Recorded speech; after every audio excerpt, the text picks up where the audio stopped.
All right, guys, we are back in the next part to our exercise set here, part 2. We'll begin with the practice and problem solving set here. Numbers 12 through 14 first. We say, or the directions say, order the given numbers from least to greatest, then classify each number by the subsets of the real numbers to which it belongs. So let's go ahead and order them first, then we can classify each number by that subset. So here for number 12, we have 2.33,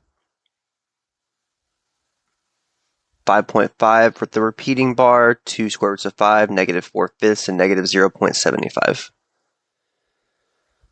Let's go over here to the margins. First, we will write these in order. So we have, first let's convert them to decimals. Then we can write them in order. So 2.33 is already given. 5.5 will be 5.555 forever. 2 square roots of 5 will be 2 times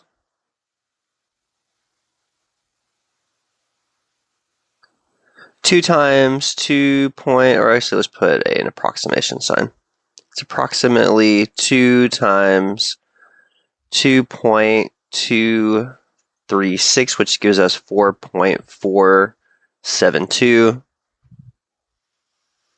And then we have negative 4/5 is equal to negative 0.800. And then negative 0.75 is already given. All right, so our two negative values is where we'll begin as we're writing this from least to greatest. So we have negative 4/5, which is negative 0.8, and negative 0.75. So negative 0.8 is greater than negative 0.75, so we'll use negative 4/5 first, because we're looking at the absolute value from 0 the furthest away, and negative will be the smaller number, right? Whichever value is further away from 0 in our number line. In the negative direction will be the smaller number. So let's go ahead and write the answer order.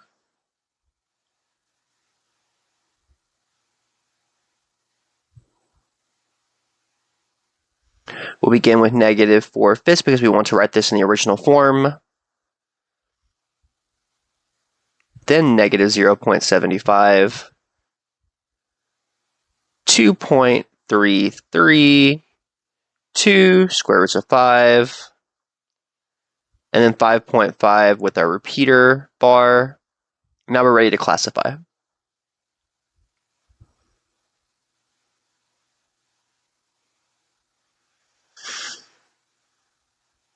All right, classification here.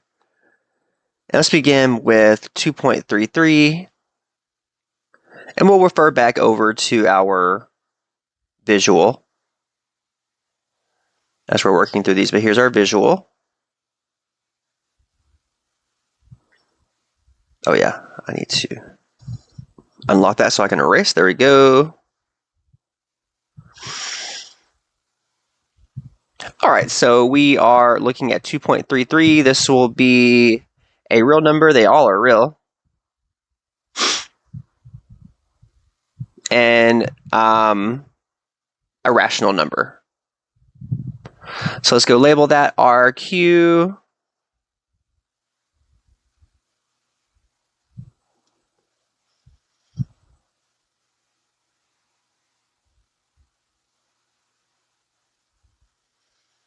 Okay, we'll color code this. Let's go to our next one. It's going to be 5.5 was the second one in the original list. We just go with the original list here. So 5.5 is going to be, they're all real, right? And this one also is rational. Let's go with our next one. This will be 2 square roots of 5.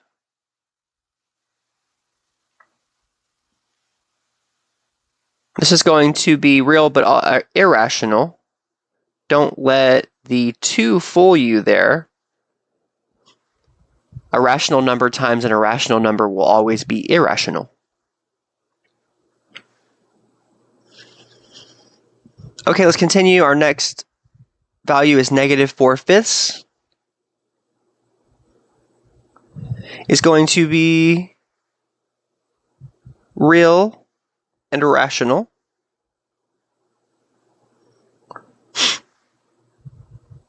And we have -0.75. It's also going to be real and rational.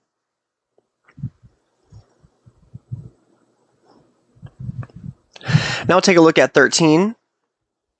1/2, -2, negative square root of 2, square root of 2 divided by 3, and -1.25 with our repeater bar over it. Let's go above here. I'll draw a line to separate. This was number 12. This will be number 13. All right.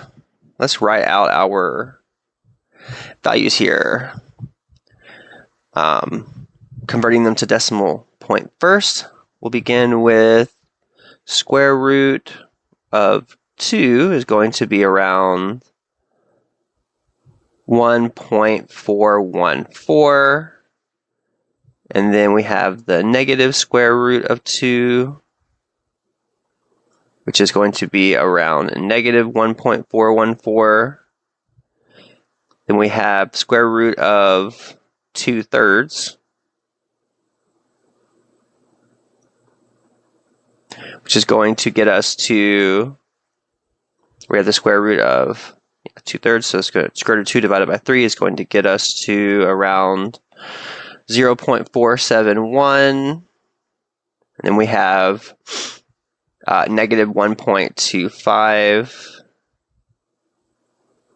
which is going to get us to, and this bar was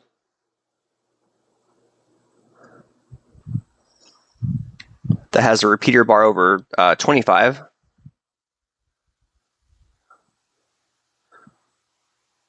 So this will be equal to 1.2525 on and on.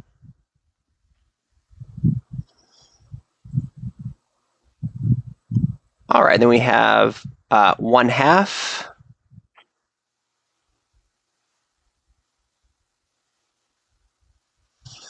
Which is equal to about 0.5 here. We don't have to put 0 there. It's equal to exactly 0.5, I should say. And then we have -2 is just equal to -2. All right, let's put them in order first. Beginning with our negatives, -2, and then negative square root of 2, and then -1.25 with our repeater bar over it, and then square root of 2/3, and then 1/2. Now let's classify them.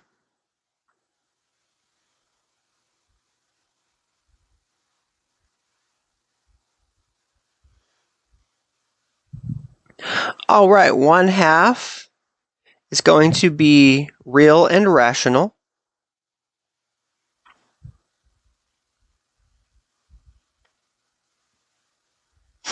-2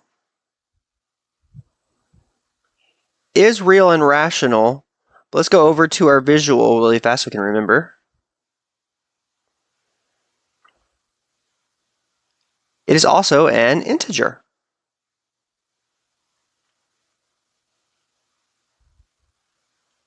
Just be sure to label that as such.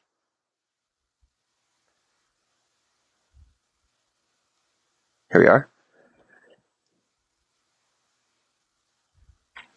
Okay, let's go to negative square root of 2.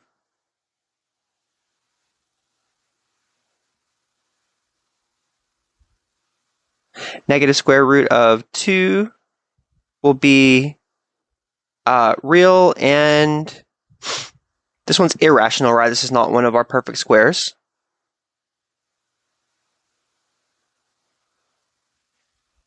And then the square root of 2/3 is going to be real and also irrational, not one of our perfect squares.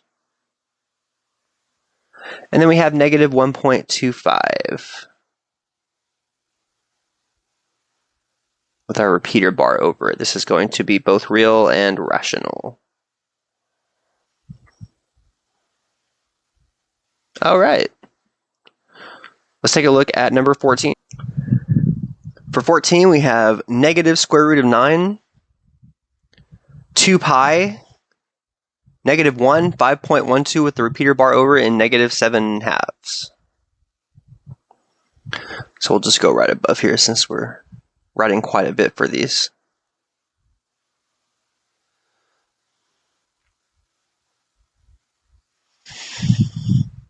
All right, let's convert our values here into decimals first.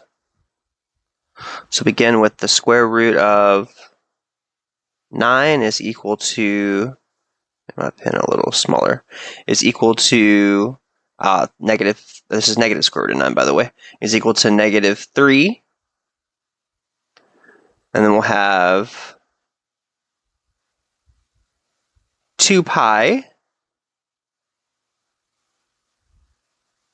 Punch that into your calculator, and that will give you about 6.283. Approximately 6.283. Okay, and then we have negative 1. This is already given. And then we have 5.12 with the decimal bar. So this will be equal to 5.1212 on and on. And then we have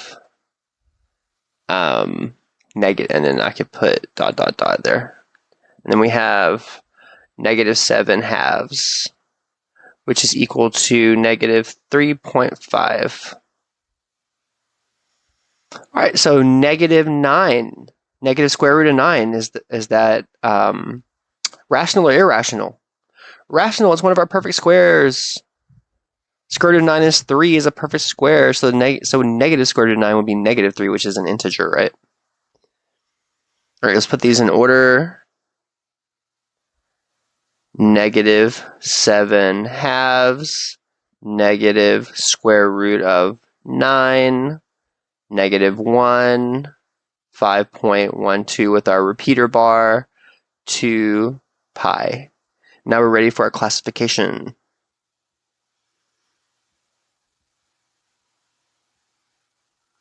Okay, I think my pen got bigger again.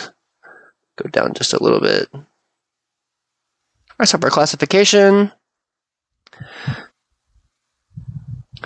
So our negative square root of 9, which is negative 3, right?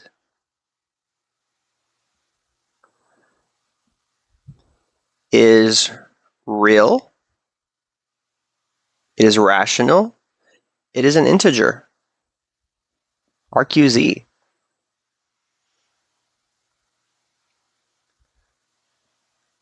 Okay, 2 pi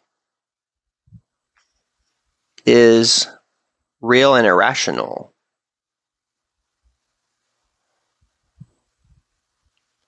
Negative 1 is real. It's rational. It's an integer.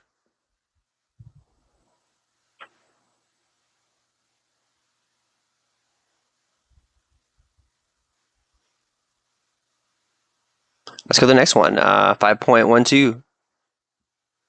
With the repeater bar there. Is real and rational. And then negative 7/2.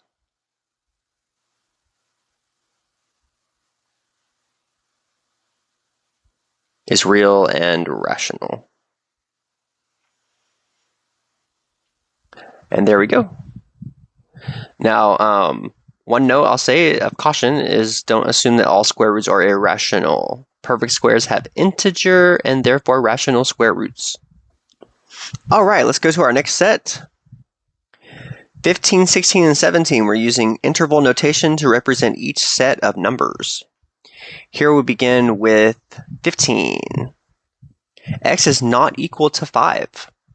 So that means X can be any real number except 5. So this would create a gap at X equals 5.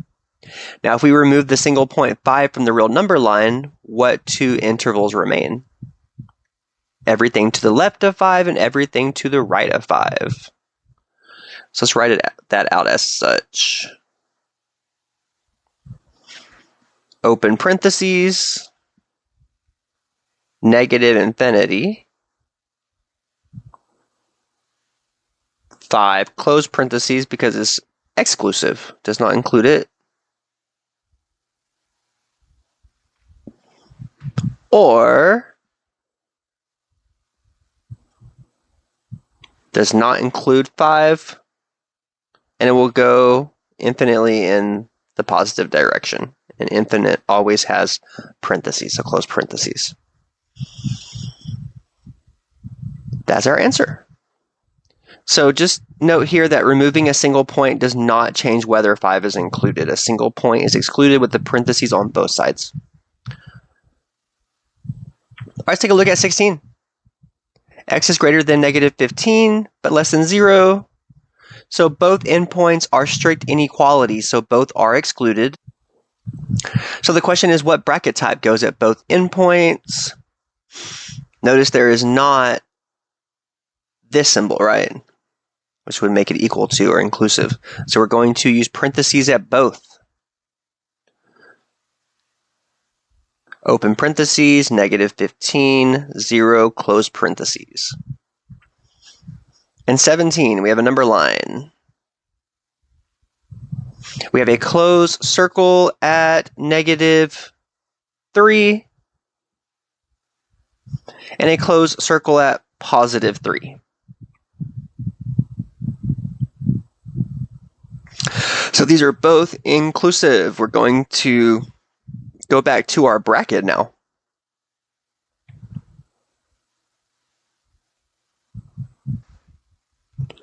So let's open our bracket up. Negative 3 to positive 3 and close the bracket because both are included. All right, let's continue. We're on to 18. 18 says negative infinity 3 or 511 in words. So here we want to read each interval separately, then we'll combine our or. We'll combine them with or in the middle. So for example, how do you say this in words? Let's write that out. We'll begin here. All real numbers less than or equal to 3.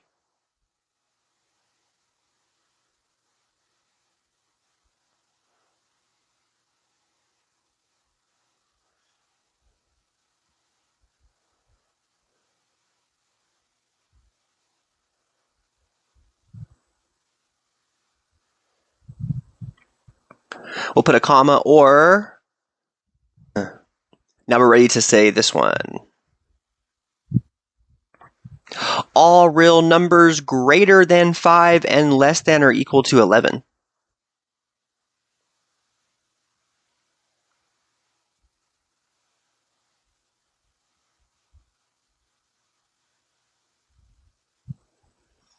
All real numbers greater than 5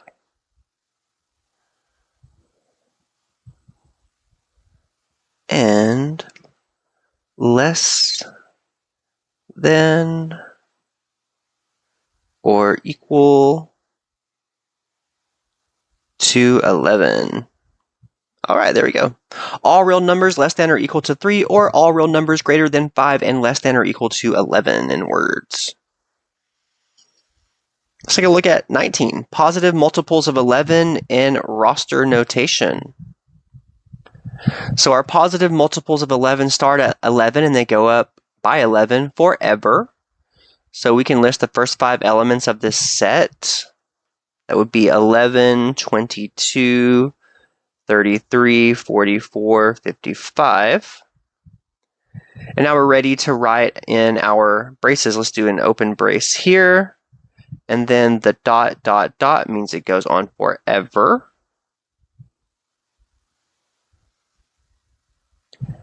And there you have it. There's our roster notation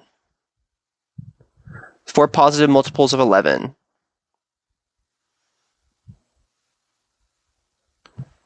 Now let's take a look at number 20. All right, let's analyze the line here. We have the arrow pointing to the left starting from -3. The circle at -3 is open, right? Unfilled, so -3 is not included. And then we have the arrow pointing to the right starting from 0. And the circle at 0 is also open or unfilled, which means 0 would not be included. So let's write that out in words. All real numbers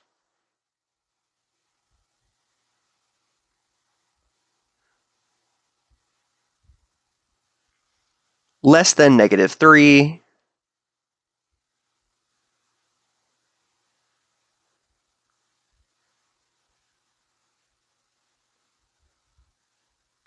or all real numbers greater than 0.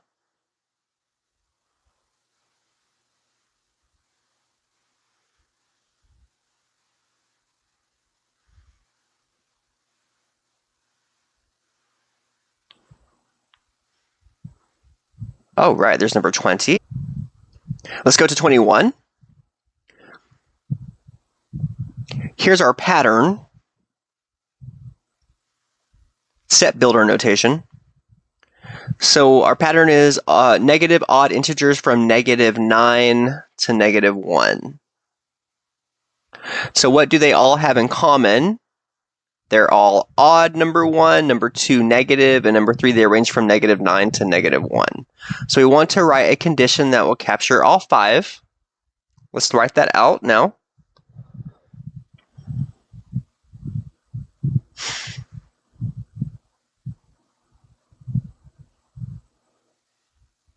Okay, so one way we could write this is x is an odd integer and -9. X is greater than or equal to and less than or equal to -1.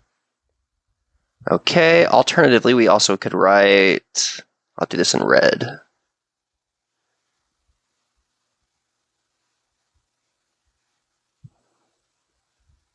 We get better bracket. X equals -11 plus 2n, n element symbol n, where n is less than or equal to 5. All right. So let's go with our first. This is what your teacher will prefer for your answer. And there we have it. In words, the set of all odd integers greater than or equal to -9 and less than or equal to -1. The set of all x such that x is an odd integer and x is greater than or equal to -9 and less than or equal to -1 from our lesson for the formal phrasing of that, if we want to put that into words. All right, this will conclude our second part here. In our next part, we'll jump into real-world applications. For example, we'll jump into chemistry using the table for exercises 22 through 25. So be sure to join us. See you soon. Bye.